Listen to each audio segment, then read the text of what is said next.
最近，解放军公开了全新一代的120迫击炮，有网友不禁提出疑问：迫击炮这种前装炮，从1904年服役到2021年，经历100多年的风风雨雨，为何没有淘汰，反而还活跃在战场之上呢？各位老铁们，大家好，欢迎收看本期迷彩虎，我是虎哥。近日，根据军媒报道，我解放军空中突击旅装备了新型的120毫米迫击炮，并且进行了实弹射击，场面壮观。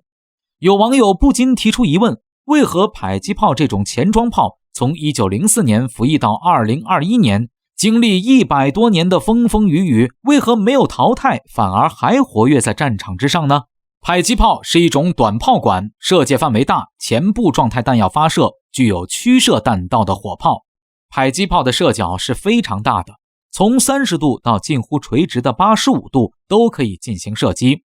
迫击炮的弹道是非常弯曲的，可达到隔山打牛的效果，并且装药大，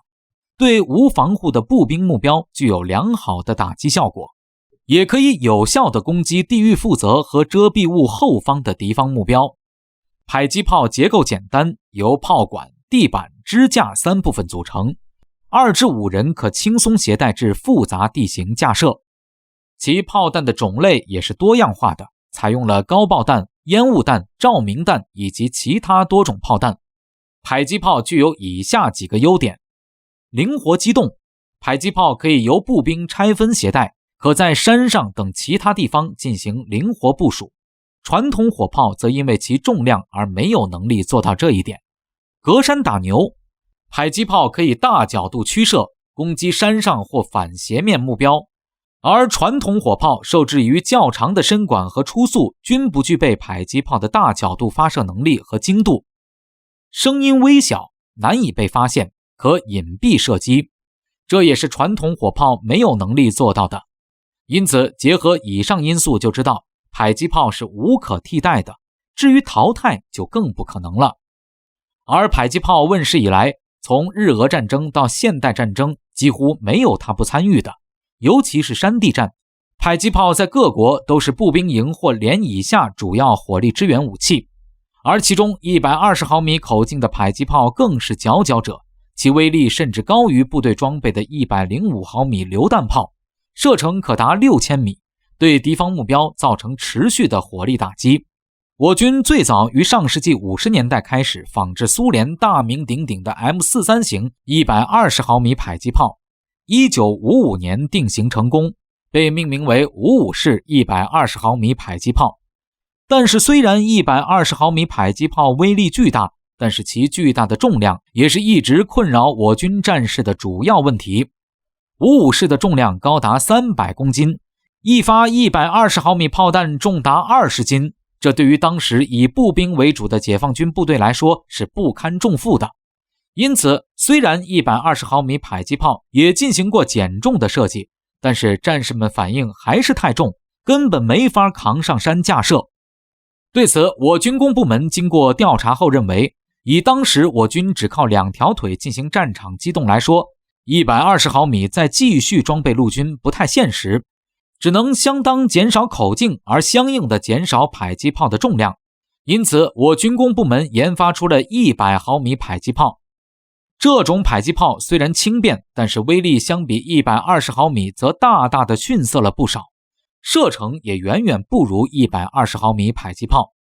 不过，进入新世纪，我国陆军装备发展日新月异，大量的装甲车辆如期进入部队服役，这为120毫米迫击炮重返部队提供了充足的条件。在这种情况之下，我军研制了新型的120毫米迫击炮。这种迫击炮更轻便、更智能化，可由直升机、汽车直接运送，还有新型制导炮弹这个大杀器，不仅能够提升射程与威力，还能够百发百中。制导炮弹配备了新型的制导组件，可以使炮弹的精度成倍叠加，而此种武器的服役可以极大地震慑中印边境山地上印军部署的陆军部队，包括印度的摩托化步兵师和山地兵师。以往这些部队在中印边境耀武扬威，动不动对我边防部队进行挑衅行为，而此武器正好可以应对这些蛮横无理的对手。众所周知，中印边境高原环绕，为多山地形，传统火炮不适合近距离火力打击，而120毫米迫击炮恰恰可以解决这个问题，可发射大量的激光制导炮弹，对印军挑衅部队进行完整的火力覆盖。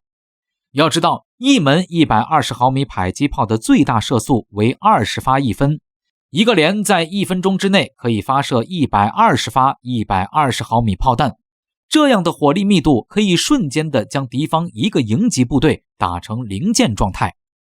因此，新一代轻型120毫米迫击炮列装之后，凭借其优异的性能和出色的表现，将有力地加强我军的作战实力。